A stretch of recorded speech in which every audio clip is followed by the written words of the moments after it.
Cheryl Wudun, I have a question. I was just curious, how much do you think the explosion in debt is a drag on the economy? Well, there is a debt problem. There's unquestionably a debt problem, but not evenly throughout the economy. Central government debt remains very modest. The debt problem is concentrated in two sectors of the economy: local government and corporations, particularly private corporations.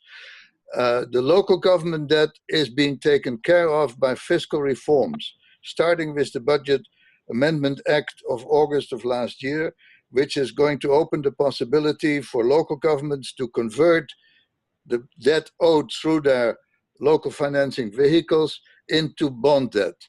This is beginning to happen now. They have just announced that they will allow 1.6 trillion renminbi worth of debt conversion for local governments. This, incidentally, one of the reasons why I think the central bank is trying to lower interest rates in order to reduce the debt burden on local governments. I think local governments are over indebted, but that's not going to sink the economy. I think that's a manageable problem. A much more serious problem and potentially dangerous problem is the debt of the corporate sector, particularly the big developers. You have about 15,000 private development companies in China, many of whom are heavily leveraged and borrowed in the shadow banking system. That is the Achilles heel of the economy at this present time. And I think, and we'll wait for Junheng to make comments on that, if you should see a crash in the real estate markets, that could be the beginning of a major debt crisis, which would start in the private sector.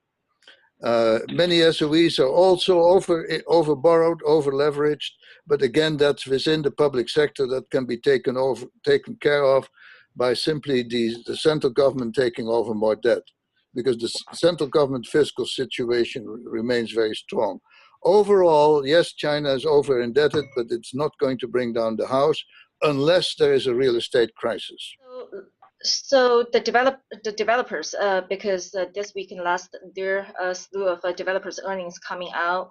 I don't see. I mean, there's just the rollover keeps on happening, and what's amazing. I mean, that's perhaps a corporate governance issue as opposed to a debt issue. The highly levered developer guy, especially, including some very large ones, perhaps they're too big to fail. I mean, they still keep on borrowing. Meanwhile, they're increasing dividends to themselves effectively because they're the majority holders. So I mean, that seems, so what I'm saying is the balance sheets seem to continue to deteriorate, but that hardly becomes problems because as long as banks continue to be the arms and the lenders on behalf of the government, as long as government deems certain corporations or certain sectors to be too strategic to fail, those guys will continue to have access to credit and they'll just roll over. And it's going to end at one point of time, but I don't have a good handle on the timing of it. So I mean, I think that's very interesting to track. I just wonder, it's interesting that you say that the central government could actually at least alleviate the debt burdens of the local government. But I just wonder, although the central government is still extremely rich and could maybe help with the private debt burden, I just wonder, though, some things just get out of control and whether they would be able to intervene in a way that is orderly and prevents a crisis. The Chinese debt situation is very different from the US debt situation in the years leading up to the 2008 crisis. There's several important factors we should take into account. One is 90% of the Chinese debt is domestic debt. It's not foreign debt. The foreign debt is not that large. US debt was very different. The second major factor is that the central government fiscal situation in China remains very strong by international comparison. And that gives the central government bailout capacity which the US central government didn't have. So they have more rabbits to pull than you might think. And on the top of that, of course, they have a huge foreign exchange reserve.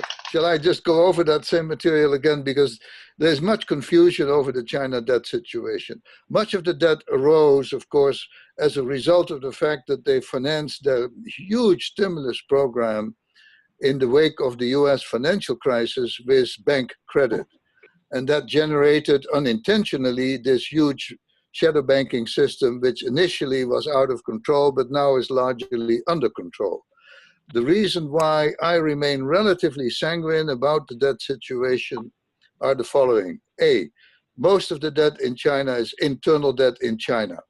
It's very different from the Greek debt or the British debt or the Spanish debt or the American debt prior to the 2008 crisis. The second major factor to take into account is that the fiscal position of the central government in China remains very strong. They have huge bailout capacity if they choose to use it. Now, they have not chosen to use that yet for the local government, as Cheryl seemed to imply. What they have done instead is create the opportunity for local governments, over-indebted local governments, to refinance their bank debt by allowing them to issue bonds in their own names. In other words, by stretching out maturities. And that's beginning to happen now. They just authorized a few weeks ago the first $1.6 trillion of local government debt conversion into 3 to 5 year bonds. These bonds would not be guaranteed by Beijing. These would be local government bonds, and therefore they would all have their own yield curve and the different yield levels, which makes the capital market much bigger and more interesting in China in the years ahead because of this emerging local government bond issues. I wonder what the quality of those bonds is, because you had unpayable short-term loans converted into 3 to 5 year bonds. Well, this is the interesting thing about it.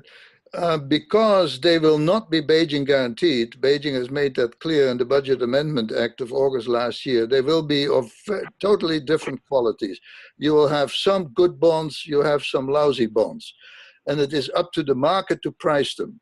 So this is the first time, I think, that China is beginning to develop a differential yield curve system for government bonds, local and central government bonds. But most of the bonds will still be owned by banks, right? Because the banks are lenders now. Not necessarily. I think so. Will be probably most, but there will be a lot of institutional investors, a lot of pension funds, a lot of insurance companies that will buy some of these bonds. And because they will now have a much more differentiated yield pattern, the investment officers for those institutional investors for the first time will have a more interesting job. Yeah, that's certainly good, but it has very interesting implications, among which is the fact that the bonds which are not very good and which nobody wants to own and which have very high yields, nobody will buy them, and the municipalities and local governments that issue them will not be able to raise additional money through the bond issuance route, nor will they be able to raise a lot of money by selling land, because the real estate market is in difficult straits.